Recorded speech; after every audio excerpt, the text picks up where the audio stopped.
గీతా మధురిమలు జ్ఞానయోగం యొక్క గొప్పతనం. కృష్ణ పరమాత్మ 2వ అధ్యాయంలో అర్జునునికి ఆత్మ స్వరూపాన్ని వివరించాడు. ఆత్మ అంటే ఏమిటో, అనాత్మ అంటే ఏమిటో, ఆత్మ అనాత్మలను ఎలా విడదీయాలో చెప్పాడు. నేను అనాత్మ కాదు, ఆత్మను. అనాత్మ మిథ్య, నేను ఈ మిథ్య అనాత్మకు భిన్నంగా ఉన్నాను అని తెలుసుకోవడమే ఆత్మజ్ఞానం. దీన్ని జ్ఞానయోగం అంటారు, లేదా సాంఖ్యయోగం అంటారు. అందువల్లనే ఈ అధ్యాయానికి సాంఖ్యయోగం అని పేరు వచ్చింది.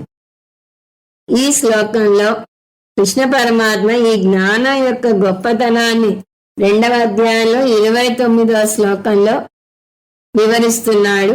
ఆ శ్లోకం చూద్దాం.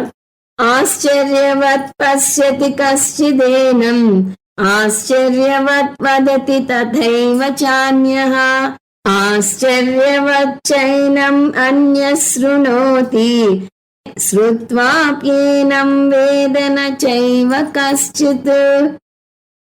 ఈ శ్లోకంలో ఆత్మజ్ఞాన మహిమ, ఆత్మజ్ఞాన విభూతి లేదా ఆత్మజ్ఞాన మహాత్మ్యాన్ని వర్ణిస్తున్నాడు. నిజానికి ఆత్మజ్ఞానానికి ఎన్నో మహిమలు ఉన్నాయి, కానీ ఇక్కడ కృష్ణ పరమాత్మ దీన్ని అత్యంత ఆశ్చర్యకరమైన విషయంగా వర్ణిస్తున్నాడు. ఎందుకు ఆశ్చర్యకరంగా వర్ణిస్తున్నాడు అంటే, జీవితంలో మనం అందరం సర్వసాధారణంగా కోరుకునే లక్ష్యాలు 3. అవి శాంతి, ఆనందం, భద్రత. పీస్, హ్యాపీనెస్, సెక్యూరిటీ, PHS అంటారు స్వామీజీ. వేదాంతం ప్రకారం ఈ 3 లక్ష్యాలను ఒక పదంతో సూచించవచ్చు. అది ఆత్మ లేదా బ్రహ్మ. నిజానికి ఆత్మ అంటే పూర్ణత్వం, ఆత్మ అంటే భద్రత, ఆత్మ అంటే ఆనందం. అందువల్ల ఎవరైనా తెలుసో తెలియకో వెతికేది ఏమిటి అంటే ఆత్మనే. కానీ నువ్వు ఆత్మని వెతుకుతున్నావా అంటే అతను లేదు అనవచ్చు. కానీ పూర్ణత్వాన్ని వెతుకుతున్నావా అంటే అవునంటాడు. అప్పుడు మనం చెప్తాం, నువ్వు వెతికే పూర్ణత్వం, భద్రత, ఆనందం వేరేవో కావు, అవి ఆత్మే అని. అందువల్ల అందరూ వెతికేది ఏమిటి? ఆత్మని. వెతకడంలో ఆశ్చర్యకరమైన విషయం ఏమిటి? అందరూ బాహ్యంగా ఇవి దొరుకుతాయనుకుని బాహ్య వస్తువుల వెంట పరుగులు తీస్తున్నారు. కానీ అందరూ వెతికే ఆత్మ ఎక్కడో లేదు, అది వెతుకుతున్న వ్యక్తి స్వరూపమే అంటుంది వేదాంతం. అది ఆశ్చర్యకరమైన విషయం. ఆత్మ వెతకబడుతున్న ఆబ్జెక్ట్ కాదు, వెతుకుతున్న నేనే ఆత్మను. ఆత్మ అంటే అర్థం నేను. ఆత్మజ్ఞానం అంటే నా గురించిన జ్ఞానం.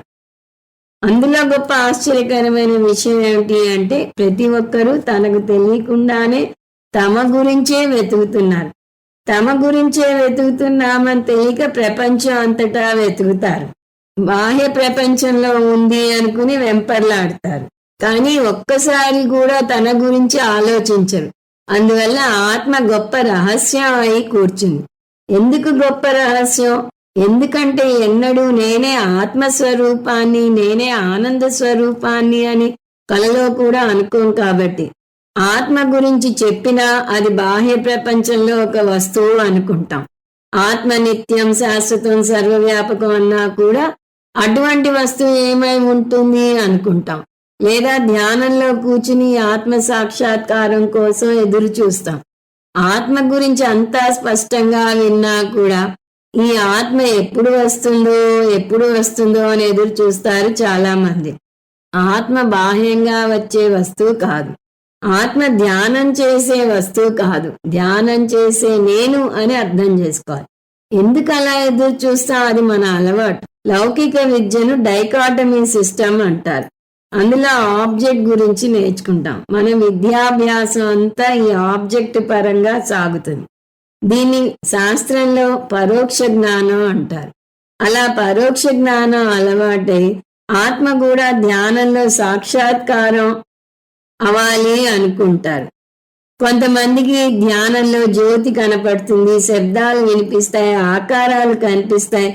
ఈ అనుభూతులను మనం కొట్టివేయటం లేదు, కానీ అది ఆత్మ సాక్షాత్కారం కాదు అని శాస్త్రం అంటుంది.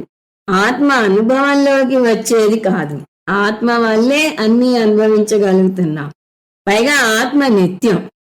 అటువంటి నిత్యమైన ఆత్మ అనుభవంలోకి వచ్చింది అంటే అది ఎప్పుడో ఒకప్పుడు వెళ్ళిపోతుంది. ఆత్మ ఆగమాపాయి కాదు, అంటే వచ్చిపోయేది కాదు. ఇంకొక సూత్రం ఏమిటి?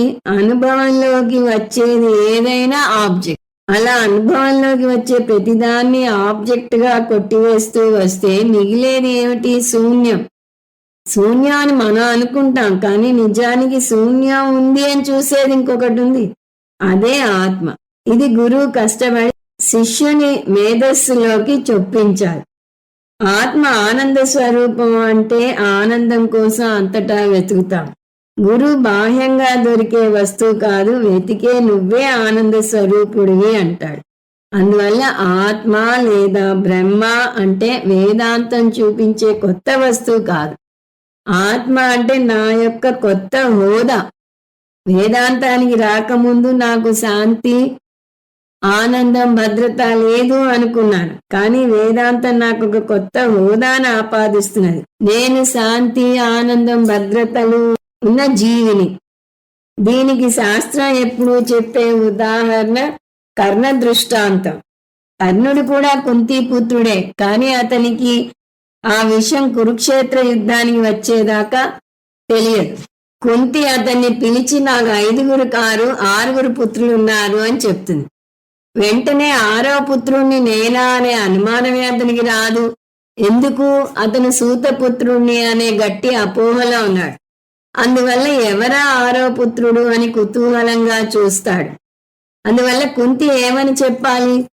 నువ్వు చూడాలని కోరుకుంటున్న 6వ పుత్రుడివి నువ్వే అని చెప్పాలి. తత్ త్వం అసి మహావాక్యం వచ్చేస్తుంది. కుంతి ఆ మాట చెప్పగానే కర్ణుడు అడగగలడా 6వ పుత్రుడిని నాకు చూడాలని ఉంది అని? అడగలేడు, ఎందుకంటే అది తన గురించే. కుంతి చెప్పిన దాన్ని బట్టి కర్ణుడు కొత్త వ్యక్తిని గురించి తెలుసుకుంటాడా? లేదు, అది పాత కర్ణుడి గురించే. కాకపోతే అతను కొత్తగా తెలుసుకున్నది ఏమిటి? తనకు తెలిసిన తన గురించి తనకు తెలియని ఒక కొత్త హోదాను తెలుసుకుంటాడు. నిజం చెప్పాలంటే కొత్త హోదా కూడా కాదు, పాత హోదానే. కాకపోతే ఇన్నాళ్ళు బయటకు రాకుండా రహస్యంగా ఉండిపోయింది. అది తెలియగానే అతని ముందుకు కొత్తగా ఏదైనా వచ్చి రాలేదా? ఏమీ రాలేదు. ఎందుకు? అది అతని గురించే కాబట్టి. ఈ జ్ఞానం అత్యంత రహస్య జ్ఞానం. ఇప్పుడు అతనికి తను క్షత్రియుడిని అనే జ్ఞానం కలిగింది. శారీరకంగా ఏమైనా మార్పు వచ్చిందా? లేదు. ఏమైనా వింత అనుభవం కలిగిందా? లేదు. సత్యం గురించిన ఒక చిన్న నిశ్శబ్దమైన గుర్తింపు. కానీ ఇదే విషయం టీవీలో చూపిస్తే రకరకాల హడావుడులు చేస్తారు. కుంతి ఆ విషయం చెప్పగానే కర్ణుడి గుండె గట్టిగా కొట్టుకుంటున్నట్టు శబ్దాలతో హోరెత్తించేస్తారు. దాని తర్వాత పదే పదే కుంతి కర్ణుల మొహాలను దగ్గర నుంచి, దూరం నుంచి, ఇటుపక్క నుంచి, అటుపక్క నుంచి జూమ్ చేసి మరీ చూపిస్తారు. కానీ ఇదంతా మనసులో నిశ్శబ్దంగా జరిగే విషయం అంతే.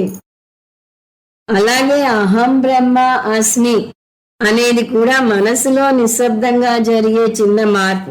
ఇన్నాళ్ళు నాకు భద్రత లేదు అనుకున్నాను, కానీ ఇప్పుడు నేనే భద్రతామూర్తిని అని తెలుసుకున్నాను.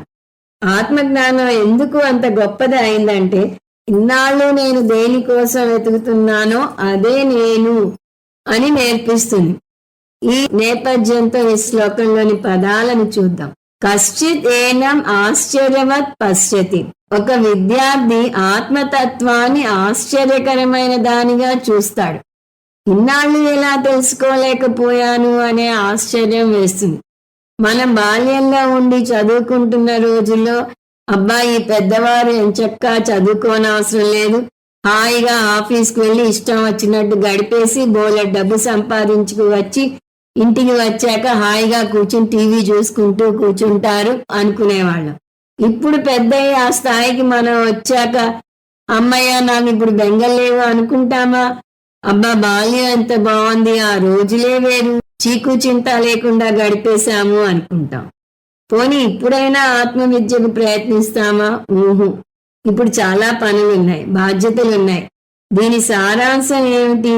శాంతి, భద్రత, ఆనందాల కోసం సరైన చోట వెతికే ప్రయత్నాన్ని అంతకంతకు దూరం చేసుకుంటున్నాం. అది అంతకంతకు దూరం అవుతుంటేనైనా మనకి కొంచెం కూడా అనుమానం రావటం లేదు. నేను సరైన మార్గంలోనే ప్రయత్నిస్తున్నానా అనే ఆత్మవిమర్శ చేసుకోవడం లేదు. ఏదో కాస్త పుణ్యం చేసుకుంటే వేదాంతంలోకి వస్తాం. అప్పుడు కలిగే ఆనందానికి అవధులు లేవు. వెతకాల్సిన చోట వెతికి అది దొరికితే ఆనందం కలగదా? అందుకే కశ్చితేనం ఆశ్చర్యవత్ పశ్యతి అన్నాడు. అంతేకాదు, ఆశ్చర్యవత్ వదతి తథైవ చాన్య. ఇంకొక మహాత్ముడు దీని తత్వాన్ని ఆశ్చర్యకరంగా వర్ణిస్తాడు.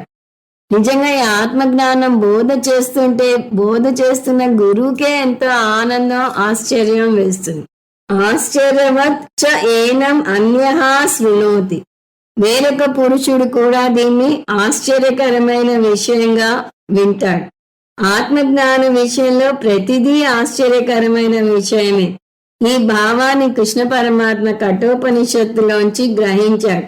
శ్రవణాయాపి బహుర్భిర్యో న లభ్యః అని వస్తుంది కఠోపనిషత్తులో.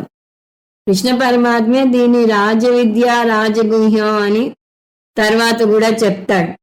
అందరికీ బోధించినా కూడా అర్థం కాకపోవటం వల్ల రహస్యంగానే మిగిలిపోతుంది. అందువల్ల గురువు ఒక ఆశ్చర్యం, శిష్యుడు ఒక ఆశ్చర్యం, ఆత్మను అర్థం చేసుకోని వ్యక్తి మరీ ఆశ్చర్యం. శృత్వాపి ఏనం, ఎన్నో సంవత్సరాలు విన్న తర్వాత కూడా కశ్చిత్ నైవ వేద, కొంతమంది అసలు అర్థం చేసుకోలేరు. నన్ను ఆత్మను కలిపే విభక్తి లేదు. ఆత్మ లోపల ఉంది, ఆత్మ బయట ఉంది అనే పదాలు రావు. ఆత్మ నేనే. ఈ విషయం అర్థమయ్యేదాకా ఆత్మ చిక్కువిడని సమస్యలాగే ఉండిపోతుంది. ఎప్పుడైతే ఈ చిక్కు విడుతుందో అప్పుడే అది తేలిగ్గా అర్థం చేసుకునే అంశం అవుతుంది.